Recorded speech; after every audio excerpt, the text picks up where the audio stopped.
The indie game scene has deck builders and roguelikes. I know it is very hard for new games to stand out on a market like Steam, yet Ludaro, a game from EvoIX Games, tries to do something like that. It takes inspiration from the classic board game Ludo and turns it into something majestic and strategic. Ludaro, it's not just a simple board game adaptation. At first, Ludaro sounds strange because it takes Ludo and adds some roguelike progression, deck building mechanics, and dice manipulation system. Instead of just moving pieces on board and relying on your luck, player builds strategies and can make decisions. Ludaro feels fresh, still like Ludo. During the demo, I liked how much control a player can have. Dice rolls are still important, but not the only thing that decides the game. Players can definitely use their spirit cards, upgrades, and modifiers to shape up the game. This makes planning and flexibility equally more important than luck. The deck building in Ludaro is great. As player progresses, they get cards and modifiers.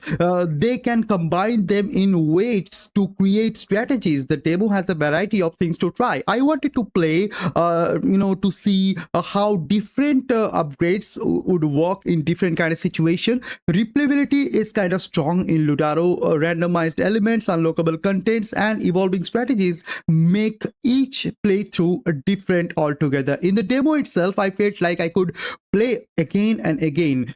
Finding card combinations and adapting to surprises makes Ludaro a real fun game. However, the demo has some rough edges as well. One big challenge is learning the game's system. Ludaro introduces mechanics too quickly to handle. It can be hard at some point of time, and for some gamers as well, because they will not be able to understand if they do not focus really well, and of course if they do not have any experience of such kind of board games. I learned some things through trial and error, you could say. This is not a problem though for the particular game's depth. The complexity is kind of interesting. The issue is how the game explains things. Some mechanics need explanations. A smoother start would help the player appreciate the strategies without feeling overwhelmed by them. Now, talking about the user interface, it needs some improvement. Of course, the visual style is okay. The menu, the information displays can be a little busy.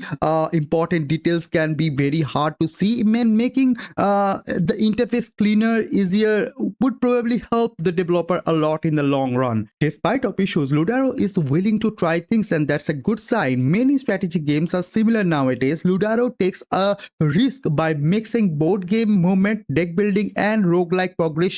Not everything is perfect, but the design ambition is quite clear over the game. The game feels like it can grow a little with the time. The systems in place are pretty strong. With refinement, Ludaro could be one of the special game in the Steam in this particular genre.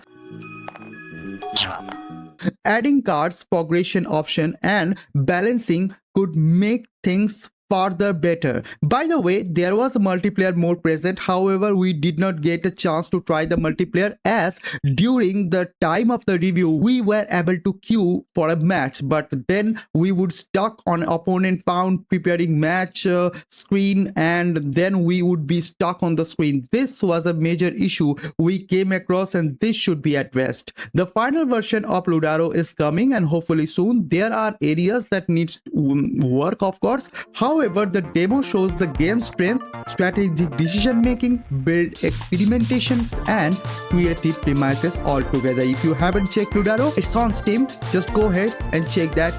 I think you'll love it.